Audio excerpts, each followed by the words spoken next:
ओम नमः शिवाय। हर हर महादेव। श्री शिवाय नमस्तुभ्यम। कितनी कृपा, कितनी दया उसने कर कर भेजा। जब देवताओं ने अमृत पी लिया, अमृत पीने के बाद जब देवता सब संतुष्ट हो गए, सब संतुष्ट हो गए, देवियां सब संतुष्ट हो गईं, देवता सब संतुष्ट हो गए,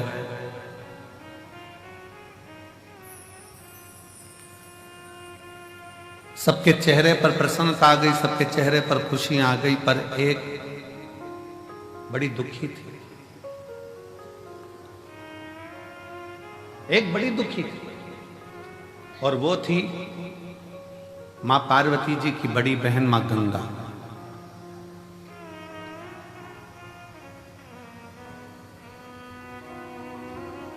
गंगा मैया एकदम स्थिर होकर, स्तुब्ध होकर, चुप होकर बैठ गई। पार्वती जी ने पूछा मां गंगा से, जी सारे देवताओं को अमृत मिला है, आपको भी अमृत की प्राप्ति हुई है, क्योंकि आप भी देवी हो। जितने भी देवी देवता इन सबको अमृत की प्राप्ति हुई है, आप भी देवी हो, आप भी देवता में आती हो, देवियों में आती हो, तो आपको भी अमृत मिला। फिर तुम स्तुब्ध क्यों, फिर क्यों चुप, फिर क्यों मौन हो, किस लिए? आपके मन में कोई दुख है, आपके हृदय में कोई संकोच है, आपके मन में कोई कष्ट है, कोई दुख है? गंगा मैया की आंखों से नीर बह रहा था, आंसू। पार्वती जी ने फिर पूछा, सारे देवताओं को जो अमृत प्राप्त हुआ उसकी तो खुशी मनाई जा रही है कि हमको अमृत मिल गया। देवताओं को अमृत मिला, वो भी खुशी मना रहे थे, और अपन अमृत स्नान कर कर आए, प्रयागराज गए, स्नान किया, अपन कितने खुश हुए। अपन तो अमृत स्नान करे तो खुश हैं, देवताओं को तो पीने को मिला होगा तो उनने तो नगाड़े बजा दिए होंगे ना, आतिशबाजी चला दी होगी ना, ढोल मंजीरा बजाया होगा कि हमको अमृत पीने को मिला। उनको तो कितनी प्रसन्नता हो रही होगी कि हमको अमृत मिला है। अपन तो केवल अमृत का स्नान कर कर आए, कुंभ के मेले में गए, प्रयागराज पहुंचे, प्रयागराज में स्नान किया, स्नान कर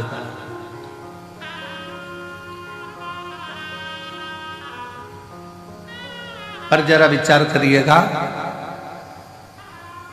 सारे देवता कितने प्रसन्न होंगे, पर गंगा मां, जी आपकी आंखों में जल है, आप रो रही हो, क्यों, किस लिए? गंगा मैया ने कहा, बहन पार्वती, मेरा रोने का कारण केवल इतना है, शिवजी ने विष पिया,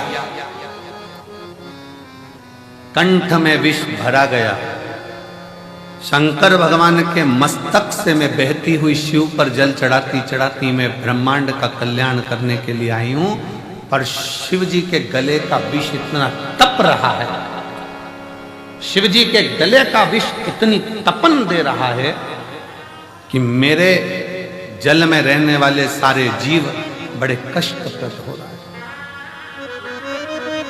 सारे कष्ट पा रहे हैं।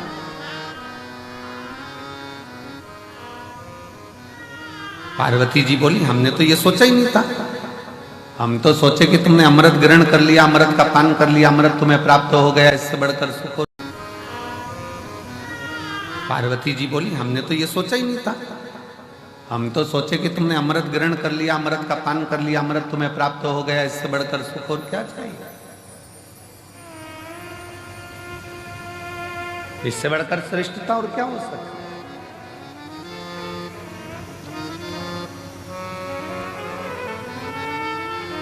पार्वती जी ने कहा, थोड़ी देर रुको, देवाधिदेव महादेव कृपा करेंगे।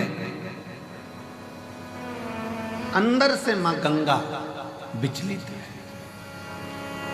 भीतर से मां गंगा विचलित है कि भगवान शंकर के गले में जो विष है वो विष की जो भले भोले बाबा ने विष को पिया, पर कंठ में जो तपन भरी हुई है कि वो तपन, उस तपन के कारण गंगा मां के जल में रहने वाले सारे जीव कष्टप्रद हो गए, रो रहे। नैनों से जल बह रहा है, आंखों से आंसू निकल रहे हैं। क्यों चिंता करती हो? शिव जी जब जागेंगे, आप शंकर जी की आराधना में लग जाओ।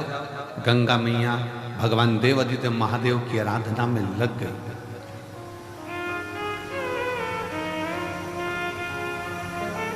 क्या आराधना करी गंगा मैया ने?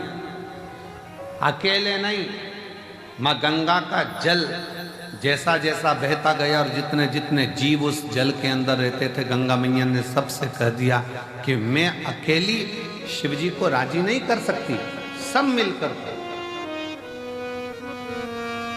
जब सब मिलकर पुकारोगे तो बाबा सुनेगा जरूर। अकेले रहकर टीवी के सामने बैठकर कथा सुनना अलग बात है, मोबाइल लेकर दुकान पर अकेले बैठकर कथा सुनना अलग बात है, पर सामूहिक रूप से जब हम किसी पंडाल में पहुंचते हैं, बाबा कुबेर भंडारी के दरवाजे पर पहुंचकर कथा सुनते हैं, तो उसका फल अलग बात है।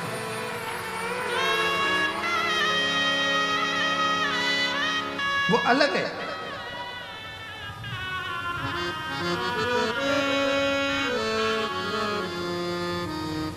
जब हम कुबेरेश्वर बाबा के दरवाजे पर पहुंचकर कथा का रसतत्व ग्रहण करते हैं, सामूहिक रूप से बैठते हैं, कथा का लाभ लेते हैं, सामूहिक रूप से बैठकर भगवान शंकर की परम आनंदमय कथा का रसतत्व ग्रहण करते हैं, तो वो अकेले नहीं है, वो अकेले है।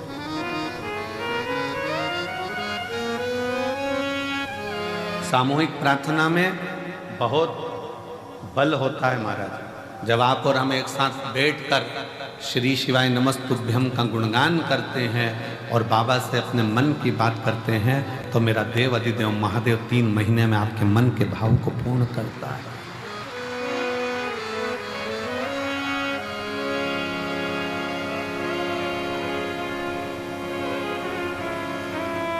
और शंभु शरणे पड़े मांगू घड़ी रे घड़ी, दुख काटो दया करी दर्शन आपो। शंभु शरणे पड़ी मांगू घड़ी रे घड़ी, दुख काटो दया करी दर्शन आपो। हम भगवान शिव के इस कंकर शंकर की भूमि पर आकर सामूहिक रूप से बैठकर भगवान शंकर का जब भजन करते हैं, दान करते हैं, पुण्य करते हैं, स्मरण करते हैं, तो उसका फल लाखों लाखों गुना होता है, लाखों गुना।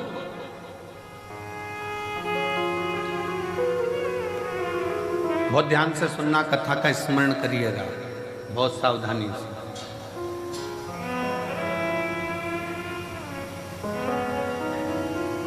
आप किसी शंकर जी के मंदिर में, देवादिदेव महादेव के मंदिर में एक लोटा जल चढ़ाने के लिए जब जाओ,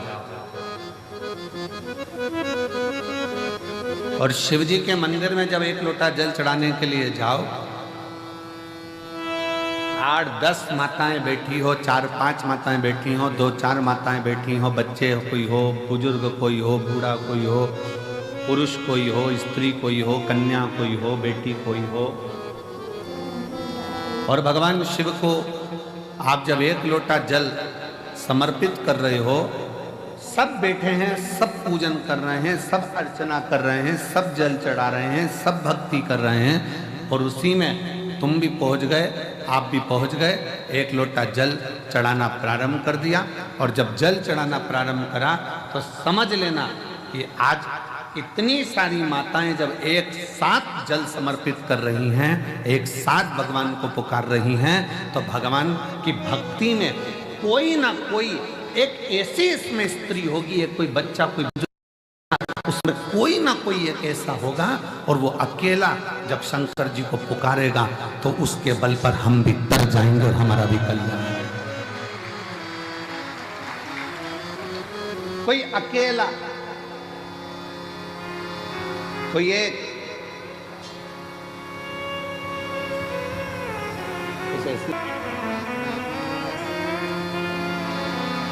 कोई अकेला, कोई एक भी अगर पुकारेगा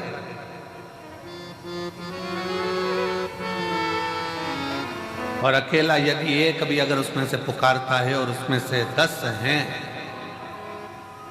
अच्छा देखो बहुत सरल बात, उसे समझे जरा सा और सरल भाषा में समझो, इससे समझ में नहीं आए तो और सरल भाषा में समझो। सब्जी वाले के पास जाओ और उससे अकल लो थोड़ी सी। सब्जी वाला क्या अकल देता है, क्या बुद्धि देता है? वो सब्जी की दुकान पर बैठे बैठे मिर्ची को छांट कर अलग करता रहता है, आलू को छांट कर अलग करता रहता है, प्याज को छांट कर अलग करता है, लहसुन को छांट कर अलग करता है, संतरे वाला संतरे को छांट कर अलग करता है, केले वाला केले को छांट कर अलग करता है, अंगूर वाला अंगूर को छांट कर अलग करता है।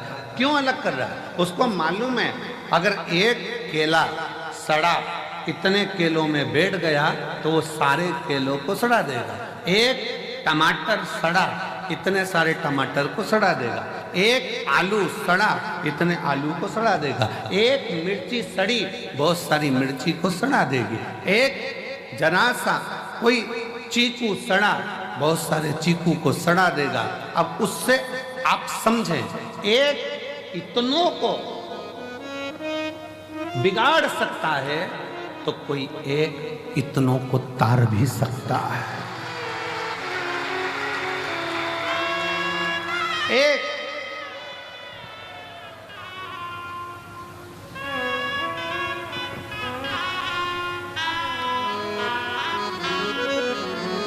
सास कहती बहू से अच्छी अच्छी मिर्ची अलग कर दे, सड़ी अलग निकाल दे। वो सड़ी अगर साथ में रहेगी तो अच्छी वाली को बिगाड़ देगी।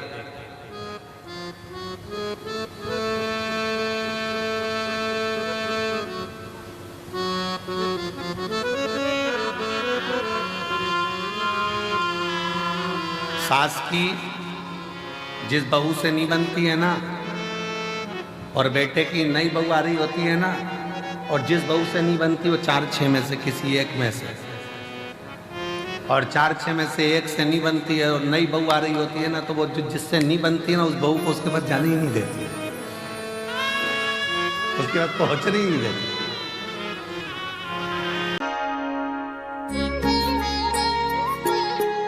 ओम नमः शिवाय। हर हर महादेव। श्री शिवाय नमस्तुभ्यम।